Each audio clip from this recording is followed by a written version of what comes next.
Hello, and thank you for tuning in. If you like scary movies, trailers, and reviews, or you're like us and you like making predictions about what's going to happen at the end of a horror movie, then subscribe to the Gutted Horror Podcast. It would really mean a lot to us if you took a second to scroll down, hit that subscribe button, follow us across social media so you don't miss us spill our guts about horror films. How do you gut someone?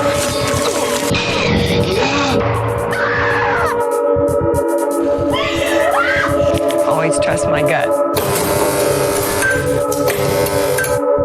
Hello and welcome to Gutted. I'm Elise. And I'm Tony, and we're here to spill our guts about horror films. We will be counting down our top 10 horror movies of 2025. And we've been looking forward to it. We've been just planning for this episode for a long time. We really have. We've made lists and reworked the lists and rewatching movies, all kinds of stuff. So I think this is a really good summation of 2025. It is not an exhaustive list. There are still movies from 2025 that we really want to see, such as Primitive War and Scurry, Peter Pan's Neverland Nightmare, Man Finds Tape, and the reboot of Silent Night, Deadly Night.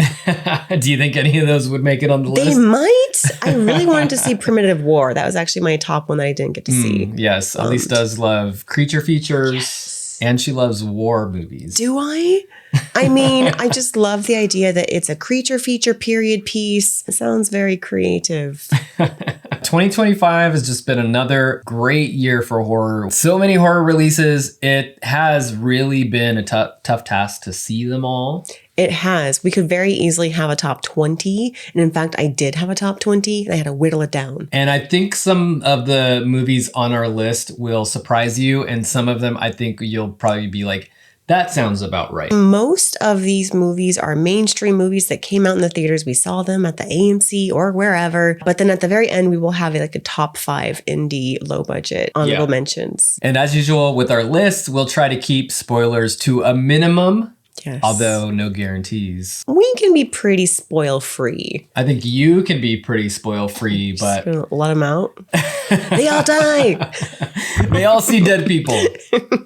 Looking back at the best moments of 2025 in horror, what have been some of the big themes or trends that you have seen in horror this year? We just recorded an episode for Valentine's Day, and I had like a little mini award ceremony for different types of partnerships, whether they're romantic, platonic, familial, whatever. I'm just going to piggyback off that and say that I've noticed a lot of love. Interesting. In horror this year. Yeah, my thought was going to be that we are seeing the resurgence of the classic Universal monsters. And this was even dating back to 2024 and actually moved into 2026 as well. So now we have werewolf movies, a bunch of Dracula movies coming up. Frankenstein's monster. Yeah. The Mummy's coming out this year. Mummy, yes. Wait, did The Bride come out this year or is it? It's The Bride last year? is coming out soon. It's coming out soon. Yeah. Interesting. Yeah. New modern monsters made hot. Yeah. And or they're all made ugly, but hotties with bodies. Hotties with bodies. Good. It's about time. Yeah. And letting it all hang out. Letting it all hang out. Because what do they have to be ashamed of? Nothing, Jacob Elordi. Nothing. Spoiler, that's not on our list. Sorry. All right, I'm going to start with the 10th place because I think that this is probably more of my pick than yours. All right. But I want it to be on here because I really enjoyed this movie. I thought it was snappy, it was fun, had a good script. It was very visually pleasing. I love the characters. It's Tina Romero's Queens of the Dead. Very nice. And again, we have a lot of hot monsters. Like when these people turn into zombies, they are still very attractive. They are glistening blue. They literally have glitter painted blue faces, which I think is such a fun nod to Tina's dad's monsters or zombies from Dawn of the Dead back in the 70s. And this movie is very different from any Romero zombie movie. I don't know. What could you say about it in that regards? It's stylish. It's fun. And I think it's very cleverly done. It's a great addition to the zombie realm, and I think it honors her father well. It's a totally low budget movie. You could tell they had a lot of fun making it. It is campy. It's campy. And I think the editing is great. It's very snappy. It's fast paced. Some low budget movies suffer in the editing where you have a fun one-liner and then too much of a pause afterwards. This one doesn't. I think the editing is done really well. With this movie, you kind of like can't take it super seriously. No, definitely you just not. have fun with it. It is the epitome of camp. Yes. I think it deserves to be on the list. Came out October 24th, 2025. Oh, it also got a Fangoria cover. It did get a Fangoria cover. Yeah. It was fun. Check it out. It's on Shudder. Coming in at number 9, we have an indie film that was released on May 2nd. We tried catching it in theater, but it had such a limited release. We had to wait until, I want to say November to see this. Maybe even December. It might have been December. We saw it pretty late in the year. Yeah. But the movie is called A Desert, and it is directed and co-written by Joshua Erkman. Mm-hmm. It's the story of a photographer who's trying to re-find his mojo from his earlier passion. career. Heads out to the desert in California, 29 Palms. Yeah, Joshua Tree-ish. Yeah, it's like low populated-ish. It's low socioeconomic status area. Our main character goes in there kind of just traipsing in, trying to find the beauty in all of it, much to the chagrin of the people that actually live there. They're like, you're a tourist. You don't know what it's like here. Yeah. And we get one of our best kind of villains of the year. Yeah. He's very interesting, very captivating, and does a great job at playing a loose cannon meth head. Drug addict? Is he a drug addict? He seems like he's definitely... He does a great job of being a loose cannon type of person. Are you trying to find the name? Zachary Ray Sherman. That's Oh, him. that is him? Yeah. Oh my goodness. So yeah, the character Rennie, played by Zachary Ray Sherman. Wow. We just looked him up on IMDb, and his headshot is very like youthful boy. But he is transformed into this kind of psychopathic, you don't know what's going on behind his eyes character. So impressive transformation. Good job, Zachary Ray Sherman. What did you like about this movie? I thought the dialogue was great. This artist who seems maybe older than what he wants to be. He wants to recapture his youth as an artist. He's letting all of his obligations fall to the wayside. He's like, I'll pay the mortgage, honey, I swear. He's on the phone with his wife throughout the film, but then he goes missing, and it's up to his wife to find him. The character of Rennie kind of unites both of them. Yeah, and it's chilling, it's disturbing. The score, the tension that it builds was really good. The characters, so I really enjoyed it. It landed on number 9 on our list for this year, I guess. Coming in number 8, came out in June 6th of 2025, directed by Sean Byrne. It is Dangerous Animals. And if you follow us on Instagram, you might have noticed that our Halloween costumes this year were from Dangerous Animals. Yeah. So Dangerous Animals, a brilliant performance by Jai Courtney as this sort of like psycho fishing tour boat guy. Yeah. Psycho murderer using sharks as his weapons. Yeah. Not villainizing the sharks at all, because he is the ultimate villain. The sharks are just doing what they need to do.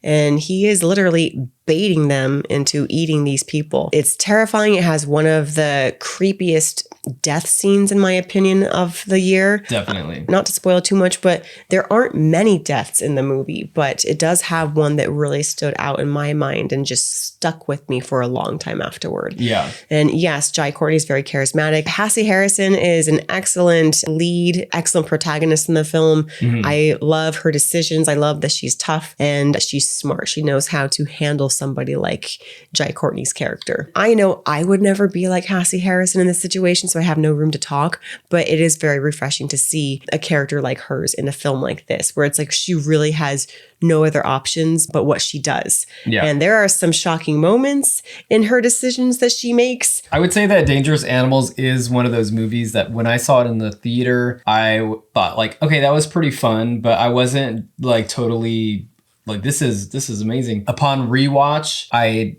tended to like it a little bit more. Yeah. Every time I rewatch, I'm like, you know what? That is really fun. It grows on me. Interestingly enough, the first few on our list are movies that were not huge releases. I would say the biggest budget out of the 3 we mentioned, and even the next one coming up, is Dangerous Animals. Yeah. There's a lot to be said about these medium to low budget or indie horror films that have been coming out with original content.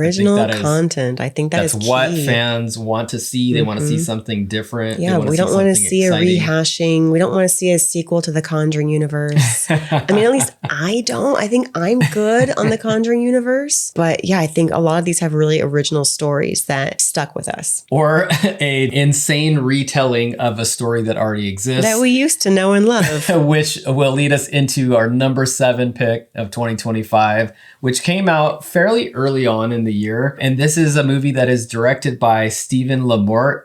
It was released on April 2nd of 2025. It is Screamboat. Starring David Howard Thornton as that lovable little mouse. And he's little. It's so cute. I had no idea he was going to be this little. Another movie that is campy. It's fun. It doesn't take itself too seriously. It is absolutely brutal. It is brutal, and it has a lot of nods to all those Disney movies of the past. There's a moment where a bunch of drunk bachelorettes stumble onto the ferry, and they are the recreations of Cinderella, Ariel from The Little Mermaid. We have Jasmine in there. I think Belle is there.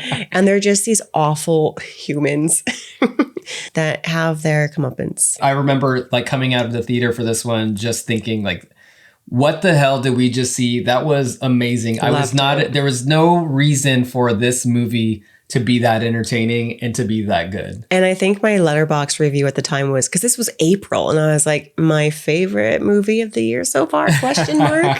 Quite possibly. It was ranked up there for quite a while. It was. But it was a big year, so it got knocked down, but it's still on the list. That's quite impressive, especially with some of the releases that have come out this year. Yes. And speaking of lovable, adorable, furry little creatures, our next one is Good Boy, starring the award-winning dog Indy as the title character, Good Boy. Number 6, Good Boy, directed and written by Ben Leonberg. After the movie was over, they played a little behind the scenes on how they filmed the movie. And I think maybe the reason why that was done was to just assure audiences that this dog was not being harmed. Yeah, don't worry. Indy had no idea he was in a horror movie. You're just thinking to yourself the whole time you're watching this, like, how do they get that performance out of Indy? Because Indy is so expressive in the movie, and you're like, oh my gosh, how is he emoting this? Yeah. And they show you that he's really looking at a treat behind the camera, and he's told to go that way, and he does. And even the director said that like Indy has always been a very expressive dog, and they filmed this movie over the course of several weekends. Over several years. Several years. Yeah. Oh my goodness. I don't doubt it. Yeah. And they just shot it whenever they could. They edited it very well. Yeah. The story itself is pretty simple. The owner is facing some sort of sickness and you're not really sure what it is. There's a little something supernatural that's going on. Everyone who's had a pet has had a moment where you see your pet staring at something and you're like, what are you looking at? What do you hear that I don't hear? And you just make yourself scared because you're looking at your dog or your cat or your snake and they're looking at something in the corner and there's nothing there but a shadow and they won't let off it. And you're like, oh my God, they see something. But I think what we appreciated about it was that it was a totally experimental take at a horror movie from the point of view of a dog. The cutest dog. I remember when we were doing our pre-gut predictions about this movie, we thought it was going to be a dog that was in a zombie apocalypse, which also could have been a really cool movie. Yeah. But it was a little bit more of like a supernatural kind of situation. It really is more about the relationship that Indy has with his owner and the love that he has for his owner. And we talked about this in our Valentine's Day episode, so check that out to find out if Indy will win another award. Amazing job, amazing movie. The next one I'm going to let you talk about because I know you are a big fan of this was like one of my favorite movies. Okay, so we're now at the halfway point. And I would say that all of the upcoming movies from number 5 all the way to number 1 are movies that easily could have been the best movie of the year. Number 5, I think, is a little bit of a lesser known film because I don't think it got that wide of a release. It didn't. In fact, we had to drive, I think, a few cities over just to see the last showing that was possible of this movie. Coming in at number 5 is Joe Begos's Jimmy and Stiggs, which was released on August 15th, 2025. When we saw the trailer, we thought, wow, that movie looks batshit crazy. And guess what? It was. The thing about this movie that was so incredible was, just like Good Boy, it is a movie that Joe Begos shot for basically no money in his apartment that he lived in over the course of several years. So like that seems to be the running theme. It's like the determination of these filmmakers to make this thing. He shot it on film. He's the cinematographer. He's the actor. He's the director and the writer. It's just very impressive that he did all of this. Features a bunch of aliens that look like bad puppets, but it really doesn't even matter because you're in this world of Jimmy and Stiggs, drug-fueled, batshit insane, insanely entertaining, very colorful. It came out August 15th of 2025, and we only saw it that one time, but it was very impactful. This movie was also the first movie of Eli Roth's new indie horror company called The Horror Section. Apparently there's going to be like that Snoop Dogg. Oh, really? Don't go in that house, bitch? Yeah, don't go. I feel like they're serious about making that, and that's going to come out. But there was that other one called, I want to say it was called like The Dream Eater or something like that. Oh, right. That came out last year. We didn't see that one. I didn't hear super positive reviews about that. I don't know if I really heard too much about Jimmy and Stiggs. I feel like maybe there will be some fans that won't be able to get over the fact that it's like these really bad puppet aliens. I think for a movie like Jimmy and Stiggs, you can forgive most things because of what it is. Because it's so frenetic. I quite enjoyed it. I'm waiting for the price of the 4K to come down a little bit. When we saw so we can buy it. And we were doing our letterbox rating, Tony was like 5. Immediately 5. I was like, okay. Yeah, for sure, yeah. We don't give 5s to very many things. We are, if we're generous, we say 4.5 because like we need some time. Yeah. But Tony was like 5. Maybe that gives you a little bit of insight into what my tastes are in horror movies. Yeah. We like the independent. We like the scrappy and low budget. Coming in number 4, though. So now we're getting into our heavy hitters. Our heavy hitters with the higher budgets. So a few years ago, this duo blew us away with Talk to Me. And they came back this year with Bring Her Back. And I would say that now they are 2 for 2. Bring Her Back delivered. It was disturbing. It was interesting. It had great performances. A brother and sister who got nominated for one of our categories in our Valentine's Day episode for familial love. Great performance by Sally Hawkins, who incidentally was beat out for best performance at the Astra. Performance by Sally Hawkins. But not better than Indy the dog, apparently. I'm sure she's pissed about that. I know. According to the Astra Awards, Indy beat her out. How does that happen? But Sally Hawkins was amazing in this. And she has this character that you should not like, but you do. And you're like, no, she's not bad. Is she? I don't know. She's just so great and warm, and you want to really like her because she's kooky. And she has her reasons for doing what she's doing. But overall, it's a wonderful film. Go see it if you haven't. Yeah. Bring Her Back, directed and written by Danny and Michael Philippou. It's like one of those movies where it's like the grief is so thick. It's almost like hard to watch. And the movie is all about grief. And it's called Bring Her Back. It's like the lengths that we're willing to do for those that we love. Incredibly disturbing, but beautiful at the same time. It is. Yeah. Number 3. Okay. We have 3 spots left. And for those of you who are trying to like put things together, what could possibly be, you might think to yourself, there's more than 3 movies that could easily be the number 1 movie of the year. We have 3 spots left. And 4 movies. Yeah. One of those movies is not Guillermo del Toro's Frankenstein. Yeah, I did kind of allude to that in the beginning. I was like, it's not on our list. And then that happened, that same thing happened last year. It's like, we did not have Nosferatu on our list. Maybe that is a stylistic choice on our end. I don't know. That movie was incredibly beautiful and well acted, well produced. There were a couple of things that kind of were going against it for us. One was that it was a Netflix only release. Yes. There were some theatrical releases, but it was like a really limited theatrical release. We had to kind of sleuth around to actually even see it. We were able to see it in the theaters. Yeah, because we don't have Netflix. We have, I don't know if you've listened to a previous episode, but we went on a little anti-Netflix rant. Okay, but we mostly got rid of Netflix because we changed phone providers that no longer provided it to us for quote unquote free. Yeah, exactly. And we didn't feel like signing up for it again. And we're like, oh well, no more Netflix. Yeah, and this is coming from Netflix customers since the beginning, since it started. Since we had 5 DVDs at a time. Yeah, so really disappointing. I am disappointed in Netflix. I'm very disappointed. Yes. Start the DVDs at a time again. That was fun. Yeah, exactly.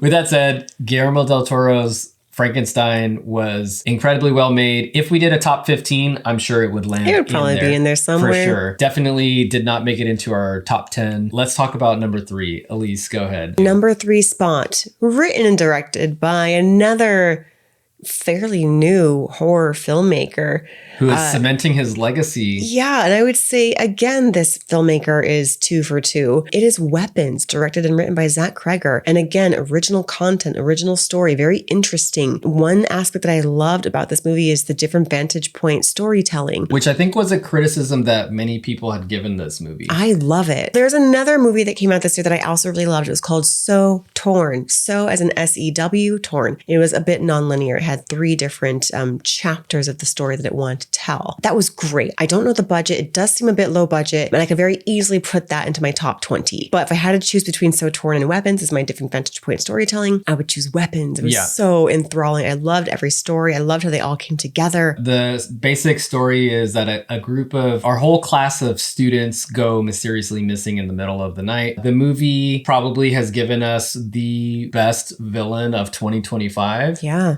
Aunt Gladys, who Aunt Gladys, yeah. Played by Amy Madigan. She is nominated for an Oscar this year. So fingers crossed for Amy Madigan. We don't really see Aunt Gladys until halfway through. Yeah. And that's how strong her performance is. And about the creep factor, there are so many creepy, scary things that happen, and they're not necessarily jump scares. There are maybe 1 or 2 jump scares, but overall, the things that creeped me out were not the things that were in my face and jump scaring me. Yeah. And that was released on August 8th. I remember at that time just thinking like, man, every month we're getting like a new, this could possibly be the top movie of the year. I know. I think we started making our list shortly after Weapons came out. We're like, oh, we had to make our list now because there are too many. These last 4, so Weapons and these next 3 were in heavy rotation for the top spot. Okay, so coming in at number 2 is the insane, massive release from writer and director Ryan Coogler, which was released on April 18th. It is Sinners. Mm-hmm. And this, man, what a theatrical release, and also a movie that came out of nowhere for me, at least. We had seen the trailer and we did a trailer review, and I think we weren't expecting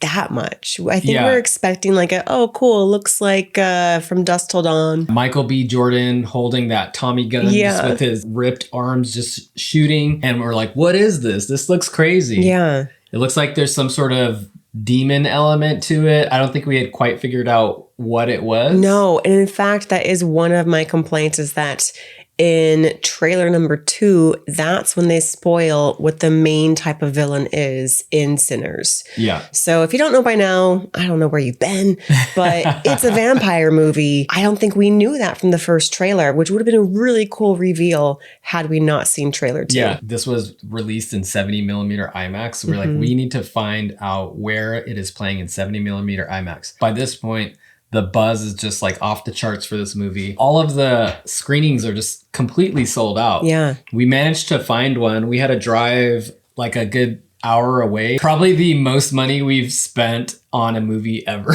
Yeah. But honestly, it was worth it. It was like the crowd beautiful. you could feel the energy in the crowd. Everyone was just buzzing. And if you've seen the movie, you know that scene when they're at the juke joint, you get this wonderful musical, visually and aurally pleasing. It was such a wonderful moment to see on this screen with this audience. And I was wondering to myself after this whole cinematic experience that we've had, if it was going to hold up to like a home viewing experience. And it totally does. One of the criticisms that a lot of people had for Sinners is that the movie spent too much time building up the character stories. I don't think that really bugged me at all. It felt like the appropriate amount of time. This movie is brilliant because it builds anticipation through score, character, and the subtext of the racism of the time. It is incredibly detailed. And the performances. Michael B. Jordan playing 2 characters. Jack O'Connell is, again, one of the best villains of the year. Close after Amy Madigan's Aunt Gladys. And man, what a year for Jack O'Connell too, because he had previously been in, what's it called? Eden Lake. Where he was a kid, and he was an awful kid. Like probably one of the most terrifying juvenile performances I've seen in horror history. Yeah. And then he shows up in Sinners as Remick, and you're like, who is this guy? That was amazing. But he's so layered, and he's not just this racist character that's trying to kill everybody at the juke joint. He's so much more than that. And he's very ancient and layered and creepy and charismatic. And you're like, oh, what's his deal? Beautiful movie, like Beautiful. incredible theatrical experience, probably the best theatrical experience of the year. And again, fingers crossed for Best Picture at the Oscars this year. So we will not need to include that one very much in our gash ceremonies because it has not been snubbed. And that leads us to our number one slot, part one. Yes. So if you haven't figured it out by now, we have a tie for the number one spot of 2025. And this is because this one is my favorite movie, and the next one is Tony's favorite movie, but my second favorite movie. I think we should remind our audience how we select our top list. Elise and I both go to separate corners of the room. We write down our top 10 lists. We give each of the movies on our list a score. So the number one movie gets a 10 and the number 9 movie gets a 9. Right? Is that how it works? So our number one movie gets 10 points. 10 points. Our second favorite movie gets 9 points. Yeah. So it's so we just tally them up and then we put them together in a list. Yeah. So for these next two movies, one of them got my number one and the other one got my number two. And then vice versa for Tony. So one got his number one, and then the next one got his number two. Yeah. So that's why these are like totally tied. So should we start with your number one? My number one. Elise's number one. I will let you introduce it. And this came out in Norway originally on March 7th of this year. And then it came out in the US in April 18th. When I saw it, I was just like, this is the whole package. It is visually pleasing, well acted, love the relationships. It's so clever. The sets, the costumes, so many tiny little details went into this movie. And it's this writer-director's first film, I believe. Perhaps some could say that, oh, there was a movie like that last year. The movie like that last year, I did not like, and I actually did not have in my top 10. But when this one came out, I was like, yes, thank you. This is everything that I wanted from that movie last year. And the movie that is getting my number one this year is The Ugly Stepsister, or Den Steiger Testosteron, written and directed by Emily Blichtfeld. So much to love about this movie. You didn't mention the score, but it has this amazing, dreamy, whimsical score. This is a twisted Cinderella tale. We know the story and we're seeing it from the perspective of the stepsister. The thing that this movie does that is, I think, exceptional is that it makes you really feel for the stepsister, not as a villain, but also the other characters, like the stepmother. It makes you feel for every female in this movie. Even Cinderella. Cinderella, the mother, the stepsisters. It doesn't villainize any of them. Even though at one point the stepsister is doing awful things to get to what she thinks she needs to have. Everyone is treating each other pretty poorly for a while, just trying to get what they need to do to survive. In the end, nobody is villainized. Cinderella and the stepsisters, they don't really have beef with one another. They just kind of have beef with society, making them think they have to do these things to attain this level of beauty, to attain this prince who's actually an asshole, to just try to survive in this male-dominated fantasy world, which is not too distant from probably reality of the time. It's taking these fairy tales that were very admonishing of women for trying to be something they're not or anything less than perfect. It takes away that admonishment. It gives them license to be the ugly stepsister, to go off and live with your sister. It's not any one female's fault. They're just doing what they have to do. This is also body horror. You could consider it body horror. Yeah. It is grotesque. There are moments that will shock you, that you will gasp. Make you cringe, make you try to look away, but you also kind of want to watch. You will laugh. It's like kind of graphic in some points. And you're just like, wow, that was a choice. Oh, you're talking about the graphic scene in the stable. Yes, that was very graphic. Yeah. Interesting choices made throughout the movie. What I loved about this movie is that overall it did not shame anyone's choices. Much deserved number one choice, yes. Yeah. And unfortunately, I feel like this came out too early in the year. Having released first in Norway, a lot of people in the US forgot about it, unfortunately. So I will say this one has been snubbed from the Oscars. It should have been nominated for International Feature. If not feature, just flat out best feature. Yeah. Yeah. Obnoxious. It is on Shudder if you want to check it out. Yeah, check it out. And that brings us to my number one pick of 2025. You may have guessed what that is by now, and you probably figured out it's not Frankenstein. If you listen to this podcast, you know that I'm a zombie guy. That is my favorite genre. It has been for a very long time, ever since the first time I saw George Romero's Dawn of the Dead. My number one choice is going to the brilliant 28 Days Later story, and it is 28 years later, directed by Danny Boyle and written by Alex Garland, which was released on June 20th. Once again, we have the amazing Jack O'Connell as a Jimmy. A Jimmy. So it took us by storm twice in 1 year. That is absolutely insane. Alfie Williams, who's playing Spike. Young Spike. And the story is 28 years after the outbreak has taken place. What does society look like? What does society value? It's a coming of age story. It is the first of a trilogy. I knew that going into the movie, but I think not a lot of people knew that it was a trilogy. You mentioned it was going to be a trilogy, and I was pissed.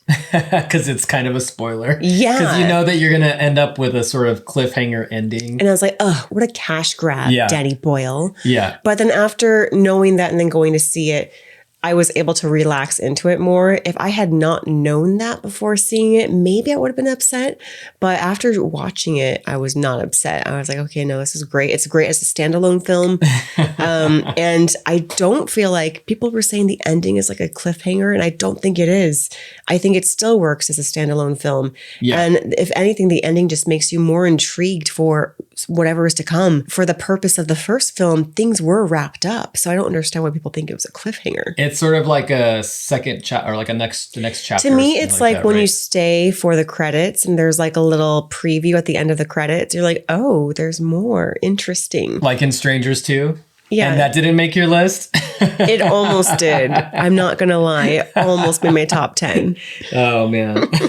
I've rewatched this movie several times. That ending still gives me chills. I think it is probably the best ending of a movie. And I know Are you this might talking be about polarizing. the ending or like I'm talking about that next chapter introduction to the Jimmies. the Jimmy's gives you chills? Yeah, it does. And the Oh. reason why is because it leads to this feeling, just the way that it's shot and the musical choice, the anticipation of these characters and this sort of just bizarre nature of it. You're just like, what the hell is going on here? It works so well for me, and it's just so interesting. And then when it's all over, they hit you with like such a good song, such a good soundtrack. Young Fathers that did the soundtrack for most of the movie. Yeah. We did get one brief hearing of East Hastings, which we heard in 28 Days Later. Yeah, that's the song that I'm talking Which is about. a nice nod to 28 Days Later for those that have been on the 28 journey for a while. Yeah, 28 Days Later is one of our top movies of all time. So there was an incredible amount of hype, especially after that trailer had dropped. The boots. Right. It was a great trailer. So much hype that it had to live up to. I think it was actually a little bit of a polarizing film. It was. I think I heard more people that hated it when it came out. You know, in the recent year or two in horror, being in a social media horror community bubble, I don't think I've ever heard the term tonal shift more in my life. It seems like people don't like the idea that a movie can shift tones, because in 28 Years Later, you have this incredible opening scene where it's like you're being reintroduced to the world and just sort of relearning the rules of what's going on. And you're learning about the new different infected people that are around and just all of that sort of stuff.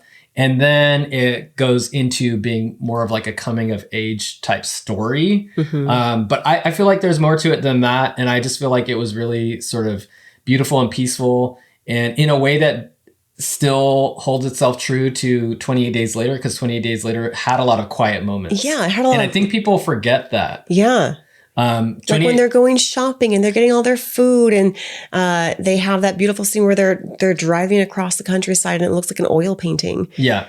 And I think they're driving to some granddaddy song, and that also sounds very magical, doesn't it? Yeah. So all of the things that I loved about the 28 Days Later, I loved about 28 Years Later. So including the soundtrack, the cinematography, the directorial style of Danny Boyle. There's sort of like an energy in his camera movement. I know also a lot of people didn't like it because he did this sort of like bullet time thing. The cuts are really frenetic, incredibly beautiful. Everything seemed very purposeful. It didn't seem like he was doing weird things just for the sake of being weird. Yeah. He was frenetic when the moments felt frenetic and when he wanted the audience to feel that sense of panic. Yeah. And so the movie was terrifying in those moments.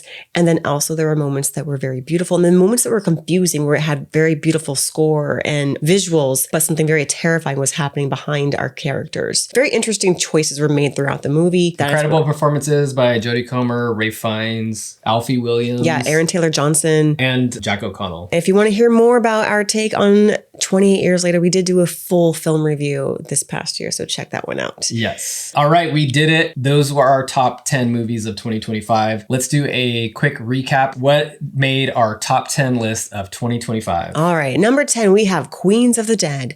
Number 9, A Desert. Number 8, Dangerous Animals. Number 7, Screamboat. Number 6, Good Boy. 5, Jimmy and Stiggs. 4, Bring Her Back. 3, Weapons. 2, Sinners. 1, The Ugly Stepsister, and also 1, 28 Years Later. What a list. What a year for horror. There's no sign of it taking a downturn. Like, things are just going to get better. People love horror. Yeah. I argue that everyone loves horror. Even if you say you don't, there are parts of horror that you like and you're intrigued by. So we do have some honorable mentions. We have 5 indie movies that we thought were outstanding. And while they didn't quite crack our top 10 list, they were extremely enjoyable and done on a fraction of a budget. Coming in first, we have Strange Harvest, and that is written and directed by Stuart Ortiz. You can catch this one on Hulu. It's sort of like a mock doc. Yeah, it's like a true crime mock doc about a serial killer, and it will take you through a bunch of twists and turns. But what's really impressive is that it does seem like an actual true crime mock doc. And I think the writer and director said that they played it overseas and the audience was actually questioning if this was something that had actually happened in the United States. Yeah. So Strange Harvest was, I believe, made for less than $1 million. The next one was also made for less than $1 million. It is Traumatica, directed and co-written by Pierre Sigarides, and that is available to rent or buy on Amazon Prime. We did get a chance to interview the lead actress, Rebecca Kennedy, and so check that episode out as well. She kind of gives us all the behind the scenes and whatnot of filming Traumatica. It's also another great example of scrappy filmmaking. It has some genuinely creepy moments. It does, and really great performances. From the same person who